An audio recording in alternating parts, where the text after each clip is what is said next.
이번 한 주 북한과의 극한 대치 상황 속에서 극적 합의를 이끌어낸 가운데 박근혜 정부가 임기 반환점을 맞았습니다.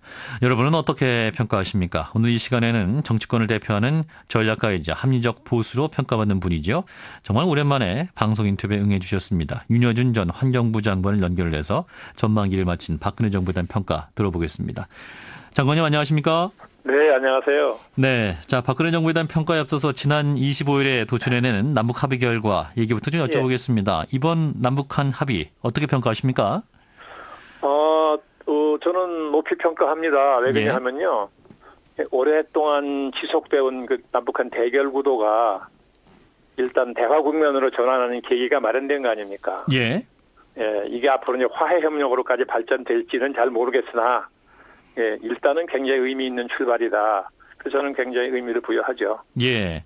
자, 이제 박근혜 대통령이 임기 반환점을 도는 시점이 지난 25일이었는데 이때 이제 중요한 합의를 도출했지 않겠습니까? 따라서 이제 하반기 국정 운영이 중요한 모멘텀이 될 수 있을 것 같은데요.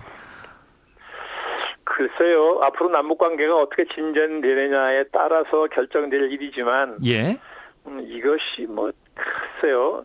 앞으로 내정의 중요한 모멘텀이 된다고 장담하기는 어려운 거 아닌가요? 아, 그렇군요. 그러면 남은 임기 동안 어떤 국정 운영의 동력을 얻었다 이런 평가가 아직은 이르다는 말씀인가요? 예, 저는 그렇게 보지는 않고요. 예. 약간 좋은 조짐이긴 하나, 예. 이번 남북 간의 육개항 합의가 국정 동력에 큰 에너지를 보태줄 거라고는 생각하지 않습니다. 예, 알겠습니다. 좀 더 지켜봐야 한다 이런 말씀이신 것 같고요. 네. 자, 전반기 국정 운영에 대한 평가를 좀 해보겠습니다. 자, 이제 장관님 어떻게 보십니까? 지난 2년 반의 시간. 근데요, 이 박근혜 정부를 평가할 때 예. 항상 그 앞에 따라붙는 수식어가 두 개가 있더라고요. 예.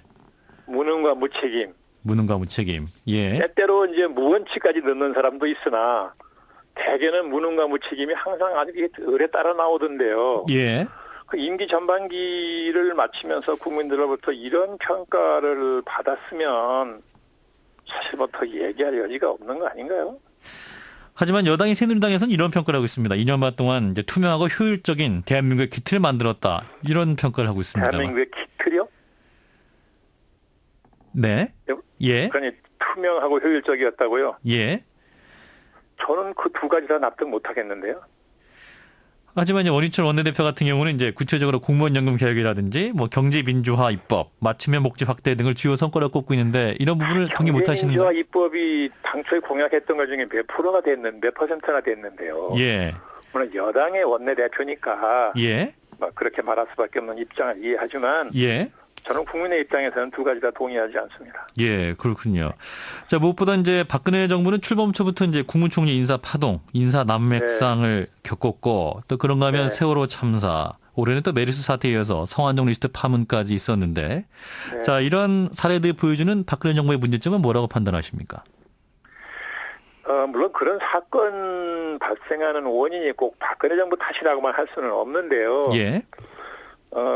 우선 제가 볼 적에는 박근혜 대통령이 가장 큰 문제는 이 국가를 통치하는 방식에 있다고 저는 봐요. 예. 이 우리 헌법의 정신과 원칙에 따라서 민주적으로 국가 통치를 해야 되는데 예. 권위주의 시대가 이미 지난 지가 그렇게 오래됐는데도 여전히 권위적인 모습을 계속 보여왔잖아요. 예. 예? 특히 입법부를 존중하지 않는다든지 예. 야당을 국정의 동반자로 인정하지 않는 태도 이런 걸 공개적으로 여러 번 보여줬죠. 예. 저는 이것이 아주 문제의 핵심이라고 저는 보는 사람이라서 예. 전 유승민 새누리당 원내대표가 물러나면서 자기가 버틴 이유가 민족의 가치를 가축시키고 싶어서 그랬다고 얘기했잖아요. 예. 그 말의 뜻을 저는 이게 유 대표가 박 대통령을 비난하려고 한 말이 아니라고 생각합니다. 예. 정말 진정성 있는 토로라고 보는데 박 대통령은 그 유승민 전 대표의 이 말을 뼈아프게 새겨들어야 됩니다. 예. 그다음에 또 하나 제가 지적하고 싶은 가장 큰 문제 중에 하나가 뭐냐면 이 국정 수행의 공적 시스템을 무력화시킨 거예요. 예. 자, 대통령의 의사결정 구조가 매번 중요한 결정할 때마다 늘 분명하지 않아요. 그게 무슨 뜻이냐면 공적 제도에 의해서 의사결정이 이루어지지 않았다는 뜻이잖아요. 예. 대통령 비서실이라는 방대한 공적 시스템이 갖춰져 있는데 늘 그 조직은 배제돼 있다고 그러고 늘 사람들 입에 오르내리는 건 문고리 300만밖에 없고 예. 이거는 뭐 옛날 중세 때 무슨 궁정 정치가 아니고 어떻게 민주공화국의 대통령이 이렇게 의사결정할 수가 있습니까? 예. 공적 시스템 무력화시키는 거거든요. 행정부처도 마찬가지죠. 예. 각 부처 장관의 자율성이 거의 없다는 거 아닙니까? 그럼 다 대통령 입만 쳐다보는 것인데.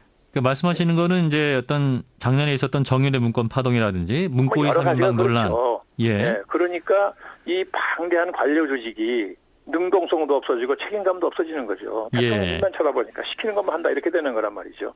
이게 세월호도 그랬고 메르스도 그랬고 다 보여준 거 아닙니까? 예. 그러니까 국민들한테서 임기 전반기를 마치면서 무능하고 무책임한 정부라는 평가를 받은 거 아니냐는 거죠. 네, 하지만 또 그런 이런 점을 정말 뼈아프게 성찰을 해야 돼요. 그런 논란이 있을 때마다 그러나 이제 청와대에서는 다 근거 없는 논란이다 이렇게 잘라 말하고 있지 않습니까? 말이야 그렇게 하죠. 예. 근데 요즘 같은 투명한 정말 세상에 그 국민들이 그거 모릅니까? 네. 자, 그리고 또 하나 이제 나오고 있는 비판 중에 하나가 이제 대통령이 대면 보고를 꺼린다. 뭐 이런 사실인데. 자, 이걸 대통령의 스타일로 봐야 되나요? 그걸 볼 때마다 저도 청와대 근무를 오래 한 사람으로서 예. 정말 이해하기 어려운 일인데요. 어떻게 저런 일이 있을 수 있느냐 납득을 못 하는데 예.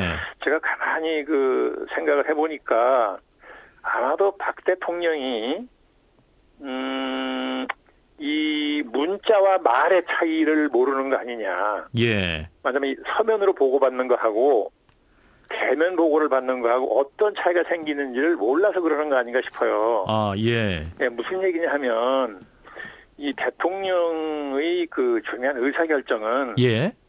늘 딜레마적인 요소를 고려해야 됩니다. 예. 이리 가면 저게 문제가 되고 저리 가면 이게 문제가 돼요. 늘 사물의 양면성이 있는 거라서 그렇죠. 대통령이 이런 딜레마적인 요소를 잘 살펴서 결정해야 되거든요. 예. 근데 그걸 현명하게 판단하려면 관련 부서의 책임자하고 교감을 해야 됩니다. 앉아서. 얼굴을 보고. 예. 그렇죠. 예. 교감을 해서 공감을 만들어내야만 되거든요. 예. 그래야만 그런 딜레마적인 요소를 해치고 현명한 결정하는 것인데 서면 보고로는 그게 되지 않습니다. 예. 이거는 대통령이 이거 안 고치면 저는 하반기 국정 운영에 굉장한 어려움을 처할 거라고 봅니다. 예, 뭐 박근혜 대통령도 이제 선거에는 굉장히 능하신 분이기 때문에 어떤 문자와 말의 차이 분명히 아실 분일 텐데 이렇게 그러면 대면 보고를 기피하는 이유는 대통령이 뭘까요? 선거에 능하다는 예. 선거의 여왕이라는 별명이 있잖아요. 예. 그것은 제가 보기에는 그분이 무슨 선거 전략에 뛰어 예. 지금 잠시 연결 상태가 고르지 않은 것 같습니다. 다시 한번 또 연결을 해보겠습니다. 네, 박근혜 정부 전반기 국정 운영에 대한 평가 윤여준 전 환경부 장관과 함께 말씀을 나누고 있습니다. 지금까지 전반기에 대한 평가는 어떤 박근혜 정부의 국가를 통치하는 방식에 있어서 좀 문제가 있었다라는 말씀 주셨는데요. 네, 장관님. 네, 이거 미안합니다. 예. 뭡니까? 휴대폰이라서. 예. 계속 말씀해 가끔 주시죠. 이런 일이 벌어집니다. 미안합니다. 예. 네. 선거에 재능이 뛰어나서 그렇다기보다는 네. 박근혜 대통령을 좋아하는 감성적으로 지지하는 사람들이 많아요. 예.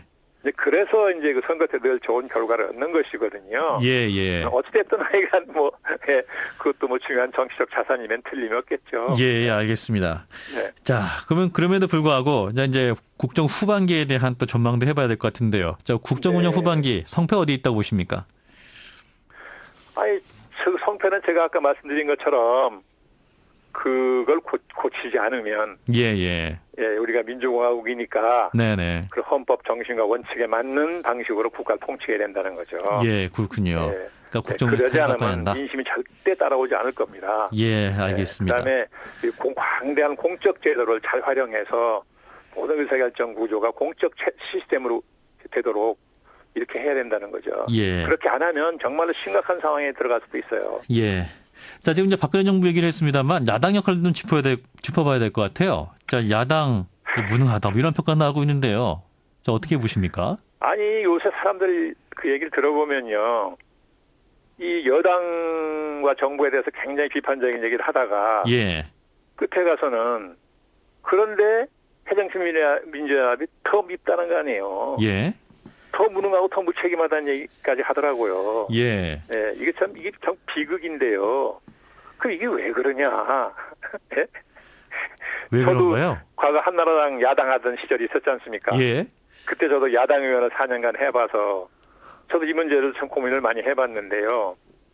제가 보기에는 이 시대 변화에 맞는 새로운 야당상을 정립하는 데 실패를 했고 아하. 또 이런 시대 변화에 맞는 국민이 동의하는 투쟁 방식을 찾지 못했어요. 예. 그러다 보니까 자꾸 과거 방식에 매달린단 말이죠. 과거에는 국민이 볼 적에도 국가 권력이 거대한 악으로 보였으니까 예. 무조건 저항만 하면 다 박수를 쳐줬죠. 예. 웬만한 야당의 과실은 다 눈 감아줬습니다. 예. 근데 민주화 이후에는 그렇지 않거든요. 예. 그러면 새로운 시대에 맞는 야당상을 빨리 정립을 하고 국민들이 동의 얻을 수 있는 투쟁 방식을 개발했어야 되는데 예. 그걸 못했다고요. 아하. 그래서 자꾸만 과거 민주화 투쟁하던 때 시절의 방식을 자꾸 보이고 그런 모습을 보이니까 국민들이 거기에 반발하고 혐오감을 받는 거죠. 예. 저는 이번에 한명숙 전 총리 전 의원 그분이 이제 여기 구치소에 수감됐잖아요. 예. 그 대법원 판결이 난 이후에 야당의 모습이나 네. 그 구치소에 수감되는 날 앞에서 벌어졌던 일들을 보면 예. 저는 아직도 새정치민주연합에 계신 분들의 상당수는 국민의 정서랄까 국민의 요구와 기대랄까를 제대로 인식을 못하고 있다고 보여요. 아, 그렇군요. 요즘 그러면 새정치민주연합 혁신을 계속한다고 하지만은 그럼에도 불구하고 국민에게 어떤 진정성을 보이기는 좀 부족하다 이렇게 보시는 거군요. 그러니까 지금 새정치연합의 혁신은 예. 이건 수단의 차원에 있는 것이고 예. 국민이 생각하는 새정치민주연합의 근본 문제는 존재에 있다는 겁니다. 예. 이게 좀 추상적인 얘기가 되는데 자꾸 존재의 문제를 제껴놓고 수단의 문제로 가니까 혁신을 아무리 한다고 해도 국민이 별로 감동받지 않는 거죠. 아, 그렇군요. 아직 부족하다는 말씀이네요. 아, 좀 시간이 얼마 없는데 이제 1분 남았네요. 자, 이제 네. 국회의원 안철수에 대한 평가를 좀 짧게 듣고 싶습니다. 지난 1년간의 의정평가 어떻게 보세요? 새삼스럽게 뭐 평가할 게 더 남았습니까? 예. 요즘 그래도 어떠한 뭐 국정원 해킹 의혹에 대해서도 좀 활동도 있었습니다만 어떻게 보세요? 네. 뭐 국정원 그 문제는 안철수 의원이 그런 쪽의 전문가니까 네. 뭐 당연히 맡음직하다고 생각했는데요. 예. 그 문제의 성격상 그 문제는 성과를 거두기 어렵습니다. 처음서부터. 예. 네. 이 정보기관이라는 게 특성이 있고 지난번에 그 스노든 파일이 터졌을 때도 예. 민주주의 본산이라는 미국이나 영국의 정보기관들이 무차별 도청한 게 드러났잖아요. 예, 예. 그래서 큰 파문이 없이 지나갔습니다. 아, 예. 왜 알겠습니다. 그러냐? 각각 그 나라 국민들이나 정치인들이 해서는 안 되는 일이지만 현실적으로 어쩔 수 없는 면이 있다고 인정했기 때문에 그런 거거든요. 예, 예, 예. 우리나라도 알겠습니다. 마찬가지 분위기가 있다고 보는 거죠. 예. 장관님 시간이 없네요. 다음에도 한 번 더 모시겠습니다. 네, 오늘 말씀 잘 들었습니다. 고맙습니다. 네, 네, 네. 윤여준 전 장관이었습니다.